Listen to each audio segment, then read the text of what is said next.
പോരാ, വർക്കൗട്ട് ആയില്ല. എല്ലാ ഇൻഡസ്ട്രിയിലും റോം കോം ഉണ്ട്, സെക്സ് കോം ഉണ്ട്. എന്തുകൊണ്ട് നമ്മുടെ മലയാളത്തിലായിക്കൂടാ? സംഭവം പൂര തെറിവിളിയാണ് ആ സിനിമയ്ക്കകത്ത്. പക്ഷേ എന്ന് പറഞ്ഞു കഴിഞ്ഞിട്ട് എനിക്കതിനെ പടം കുഴപ്പമില്ല, കണ്ടിരിക്കാം. പടം ഈ പറഞ്ഞ വധം എന്ന് പറയാൻ പറ്റില്ല, എന്നാൽ ഈ പറഞ്ഞ അത്രയ്ക്ക് level Malayala cinema it speak.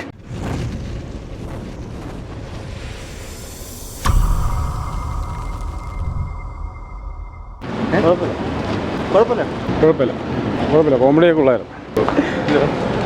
ഇല്ല, പോരാ, കോമഡി ഒന്നുമില്ല, പോരാ, വർക്കൗട്ട് ആയില്ല. പടം കുഴപ്പമില്ല, കണ്ടിരിക്കാം.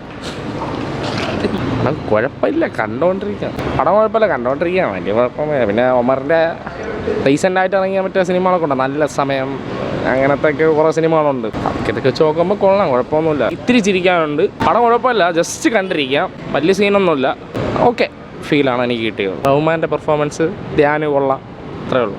ഉമറിൻ്റെ പടം അറിയാമല്ലോ, ഒരു എൻ്റർടൈൻമെൻറ്റ് ഫണ്ട് മോഡായിരിക്കും എന്നാണ് വിചാരിച്ച് വന്നത്. പിന്നെ ഇതിൽ ചിരിപ്പിക്കേണ്ട അത്യാവശ്യം വകയൊക്കെ ഉണ്ടായിരുന്നു.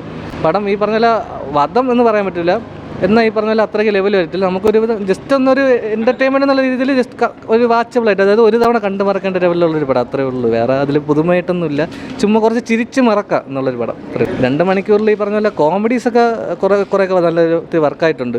പിന്നെ ഈ കുറച്ച് വീണ്ടും ഉമർലുലുവിൻ്റെ ഭാഗത്തുനിന്ന് ഈ അനാവശ്യമായിട്ടുള്ള ഈ കോമഡിയൊക്കെ വരുത്താൻ നോക്കിയത് അതൊരു രസഹീനമായിരുന്നു. പിന്നെ ചുമ്മാ ഞാൻ പറഞ്ഞല്ലോ, ഒരു തവണ ചുമ്മാ ജസ്റ്റ് ഒന്ന് വേണമെങ്കിൽ കണ്ടിരിക്കുക എന്നുള്ളൊരു പടം, കണ്ട് മറക്കാവുന്ന ഒരു പടം, അത്രേ ഉള്ളൂ. ബാഡ് ബോയ്സ് ഇപ്പം ഓണം റിലീസ് ഇപ്പോൾ ഇറങ്ങിയത് 4 കണ്ട്. അപ്പോൾ 4 കണ്ടതിൽ 4 സിനിമകളും നല്ല സിനിമകൾ തന്നെയാണ്. പക്ഷേ ബാഡ് ബോയ്സ് നിരാശപ്പെടുത്തുമെന്ന് വിചാരിച്ചാണ്. പക്ഷേ നല്ല രീതിയിൽ തന്നെ ഉമറിൻ്റെ അവസാനത്തെ പടങ്ങൾ അപേക്ഷിച്ച് ഹാപ്പി വെഡിങ്ങിനെ മാറ്റി നിർത്തിക്കൊണ്ട് അവസാനത്തെ 3 പടങ്ങൾ അപേക്ഷിച്ച് നല്ല ഒരു റിസൾട്ടായിരുന്നു മൊത്തത്തിൽ.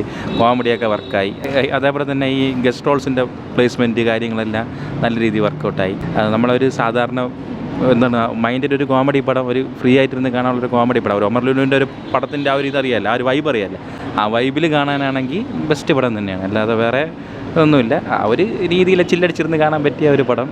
ഓണത്തിന് ഇറങ്ങിയ 4 പടങ്ങളും നല്ല പടങ്ങളായിരുന്നു. അങ്ങനെ എനിക്ക് തോന്നണേ കുറേ വർഷങ്ങൾക്ക് ശേഷം ഓണത്തിനിറങ്ങിയ എല്ലാ പടങ്ങളും നല്ല രീതിയിൽ മലയാള സിനിമ ഇറ്റ് സ്പീക്ക് നല്ല രീതിയിൽ നല്ല പടങ്ങൾ, 4 പടങ്ങളും നല്ല പടങ്ങളായിരുന്നു. മോശം പറയാൻ ഒന്നുമില്ല, ഒരു പടത്തിന് തീരെ മോശം എന്ന് പറയില്ലേ. തീർച്ചയായിട്ടും നമ്മുടെ ഒമർ ലുലുവിൻ്റെ സിനിമയാകുമ്പോഴത്തേക്ക് നമുക്ക് ആ ഒരു വൈബ് നമ്മൾ പിടിച്ചിരുന്ന് കാണുന്നത് തന്നെയാണ്. നമുക്കറിയാം, നമ്മൾ പലതരത്തിലുള്ള ജോൺറസ് ഉണ്ട്. അപ്പോൾ നമ്മൾ പലരും കുറ്റം പറയുന്നുണ്ട്, ഇങ്ങനെ അയ്യോ ഈ പടം തുണ്ടുപടം അത് ഇങ്ങനത്തെ ആയിരിക്കുമെന്ന്. പക്ഷേ അങ്ങനെ നിൽക്കില്ല. ഇപ്പം നമുക്കിപ്പോൾ എല്ലാ ഇൻഡസ്ട്രിയിലും റോം കോം ഉണ്ട്, സെക്സ് കോം ഉണ്ട്. എന്തുകൊണ്ട് നമ്മുടെ മലയാളത്തിലായിക്കൂടാ? ഇപ്പം നിങ്ങൾ എൻ്റെ അടുത്ത് എൻ്റെ ഇഷ്ട സിനിമകളെ പറ്റി ചോദിച്ചു കഴിഞ്ഞാൽ എനിക്ക് ഡൽഹി ബലി എന്നൊരു സിനിമ ഉണ്ട്. സംഭവം പൂര തെറിവിളിയാണ് ആ സിനിമയ്ക്കകത്ത്. പക്ഷേ എന്ന് പറഞ്ഞു കഴിഞ്ഞിട്ട് എനിക്കതിനെ വിരോധിക്കില്ല. നമ്മളൊരു സിനിമയുടെ ഒരു മാധ്യമമായിട്ട് ആ ഒരു രീതിയിൽ മാത്രം കാണുക. അതുപോലെ തന്നെ ലെഫ്റ്റ് എന്നത് എൻ്റെ ഒരു ഫേവറേറ്റ് സിനിമയാണ്. നമുക്ക് അതിൻ്റെ ഇടയിൽ വേറൊന്നും രാഷ്ട്രീയമോ അല്ലെങ്കിൽ മറ്റു രീതിയിലുള്ള കാര്യങ്ങളോ ഇടകലർത്താൻ ഞാൻ താല്പര്യപ്പെടുന്നില്ല. അപ്പോൾ ഈ ഒരു സിനിമ എന്ന് വെച്ച് കഴിഞ്ഞാൽ ഒരു സ്പൂഫ് മോഡിൽ എടുത്തിരിക്കുന്ന ഒരു സിനിമയാണ്. നമ്മൾ ആ ഒരു രീതിയിൽ വേണം കാണുക. സ്പൂഫ് എന്താണെന്ന് നമുക്ക് ഒന്നുകൂടെ അറിഞ്ഞിരുന്നെങ്കിൽ അങ്ങനെ സ്പൂഫ് മോഡിലുള്ള സിനിമകൾ പോയി കാണുക. അപ്പം ആ രീതിയിൽ എടുത്തിരിക്കുന്നതാണ്. എന്നാൽ കുറച്ച് ഇതിൻ്റെ സിനിമയുടെ തുടക്കത്തിൽ കുറേ ഓൺലൈനർ ചളികളുണ്ട്. അപ്പോൾ ആ ചളികൾ എനിക്ക് ചിലയിടത്ത് വർക്കായി, ചിലയിടത്ത് വർക്കായിട്ടില്ല. പിന്നെ കുറേ ക്യാമിയോസ് സിനിമയ്ക്കകത്ത് വന്നു പോകുന്നുണ്ട്. നമ്മുടെ വിൻറ്റേജ് ആയിട്ടുള്ള കുറച്ച് താരങ്ങൾ അവർ വരുന്നത് ഒരു തമിഴ് പടം സിനിമയിലെ ഒരു സ്പൂഫിനെ നമ്മൾ അനുകരിക്കുന്ന രീതിയിൽ ഉണ്ടായിരുന്നു. പിന്നെ അതുപോലെ തന്നെ കുറേ സോഷ്യൽ മീഡിയ സെലിബ്രിറ്റീസ് ഇതിനകത്ത് വന്നു പോകുന്നുണ്ട്. സോഷ്യൽ മീഡിയ സെലിബ്രിറ്റീസിൽ അലൻ ജോസ് പെരേറയും ആറാട്ടണ്ണനും അവർ രണ്ടുപേരും അവരായിട്ട് തന്നെ വെച്ചിട്ടുണ്ട്. പക്ഷേ എടുത്തു പറയാമല്ലോ, അവർ രണ്ടുപേരും നല്ല രീതിയിൽ പെർഫോം ചെയ്തിട്ടുണ്ട്. എനിക്ക് തോന്നുന്നു അവർക്ക് നല്ല രീതിയിൽ ഒരു അഭിനയിക്കാനുള്ളൊരു കഴിവുണ്ടായിരിക്കണം. അല്ലെങ്കിൽ ഉമർ ലുലു അവരെ കൊണ്ട് തല്ലിപ്പഴിപ്പിച്ച് നല്ല രീതിയിൽ ചെയ്തിട്ടുണ്ട്. ആ രംഗങ്ങളെല്ലാം വളരെ മനോഹരമായിട്ട് വന്നിട്ടുണ്ട്.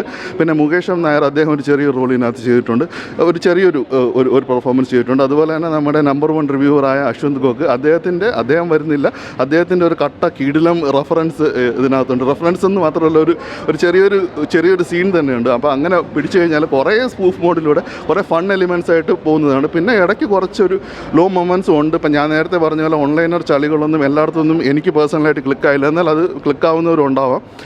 പിന്നെ നമ്മുടെ ബോബി ചെമ്മണ്ണൂർ പുള്ളീനെ അനുകരിക്കുന്ന രീതിയിൽ ഒരാൾ ചെയ്യുന്നുണ്ട്. അത് കുറേയിടത്ത് വർക്കായി, കുറേയിടത്ത് വർക്കായിട്ടില്ല. അപ്പോൾ അങ്ങനെ ഫുൾ ടു ഒരു ഫൺ മോഡിലിരുന്ന് കാണേണ്ടതാണ്. മ്യൂസിക്സ് എല്ലാം, എൻ്റെ പാട്ടുകളെല്ലാം നല്ല രീതിയിൽ വർക്കായിട്ടുണ്ട്. കുറേ സിനിമകളുടെ BGM ഇതിനകത്ത് കയറി വരുന്നുണ്ട്. സലാറിൻ്റെ BGM, പിന്നെ നമ്മുടെ മോഹൻലാലിൻ്റെ സിനിമയുടെ ഒരിത്, പിന്നെ നമ്മുടെ തലയുടെ വിളയാട്ടം, ഏജൻറ് എക്സ്, ഇങ്ങനെ കുറേ സിനിമ എനിക്ക് പെട്ടെന്ന് ഇപ്പോൾ ഓർമ്മ വരുന്നില്ല. അങ്ങനെ കുറേ സിനിമകളുടെ BGMഉം കാര്യങ്ങളൊക്കെ വന്നിട്ട് അതിൻ്റെയൊക്കെ ഒരു സ്പൂഫ് രംഗങ്ങൾ രംഗങ്ങളെല്ലാം ഈ സിനിമയ്ക്കകത്ത് വരുന്നുണ്ട്. അപ്പോൾ അതെല്ലാം നമ്മളിപ്പോൾ ഒരു സിനിമ കാണുമ്പോഴത്തേക്ക് ബെറ്റർ ആഡഡ് ആയിട്ട് കുറേ സീനുകൾ വരുന്നുണ്ട്. പിന്നെ ധ്യാൻ ശ്രീനിവാസൻ പുള്ളി നന്നായിട്ട് ചെയ്തിട്ടുണ്ട്. ബിജുക്കുട്ടൻ്റെ പെർഫോമൻസ് ഇതിനകത്ത് എടുത്ത് പറയേണ്ടതാണ്.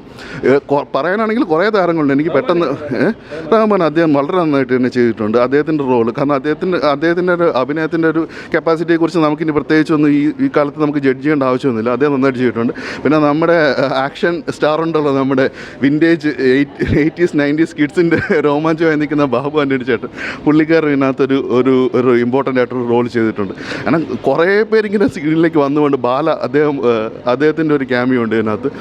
പിന്നെ ഇങ്ങനെ കുറേ ഫൺ മൊമെൻറ്റ്സ് ഇങ്ങനെയുണ്ട്. അപ്പോൾ നമ്മൾ ഒരു ബ്രോഡർ പെർസ്പെക്റ്റീവിൽ ഇപ്പം നമ്മൾ എല്ലാത്തരം സിനിമകളും കാണുക. അപ്പോൾ നേരത്തെ പറഞ്ഞ പോലെ നമുക്ക് ഇതും വേണം അതും വേണം, എല്ലാത്തരം സിനിമകളും വേണം. നമുക്കിപ്പോൾ ARM പോലത്തെ സിനിമയും വേണം, കിഷ്കിന്ദ കാണ്ഡവും വേണം, അല്ലെങ്കിൽ ഇങ്ങനത്തെ ഒരു സിനിമയും വേണം. അപ്പം ഇങ്ങനത്തെ ഒരു രീതിയിലൊന്ന് വൈബ് പിടിച്ച് കണ്ടു കഴിഞ്ഞാൽ തീർച്ചയായിട്ടും ഇഷ്ടപ്പെടും. പിന്നെ മ്യൂസിക് BGM എല്ലാം നല്ല പൊളിയായിട്ടുണ്ട്. പിന്നെ എല്ലാവർക്കും ചിലപ്പോൾ കണക്റ്റ് ആവണമെന്നില്ല. നമ്മൾ ഇപ്പം ചിലർക്കാണെങ്കിൽ ചില സിനിമകൾ ചളിയോ അല്ലെങ്കിൽ സ്പൂഫോ ആണെങ്കിൽ നമുക്ക് കണക്റ്റ് ആവാത്തവരുണ്ടെങ്കിൽ അവർക്ക് ചിലപ്പോൾ വർക്ക് ആവണമെന്നില്ല. പക്ഷേ എനിക്ക് എന്തായാലും സിനിമ വർക്കായിട്ടുണ്ട്. സെക്കൻഡ് ഹാഫാണ് ഇതിൻ്റെ ഹൈലൈറ്റ്. സെക്കൻഡ് ഹാഫിൽ കൂടുതൽ ഇങ്ങനെ സ്പൂഫ് മോഡൽ ചടപട എന്നിങ്ങനെ വന്നു പോവാണ്. എനിക്ക് എപ്പോൾ സീൻ ആരൊക്കെ പെട്ടെന്ന് എങ്ങനെ വന്നു പോയിട്ടിരിക്കുന്നതായിരുന്നു. അപ്പോൾ അങ്ങനത്തെ രീതിയിൽ എനിക്ക് ഇത് സിനിമ വർക്കായിട്ടുണ്ട്.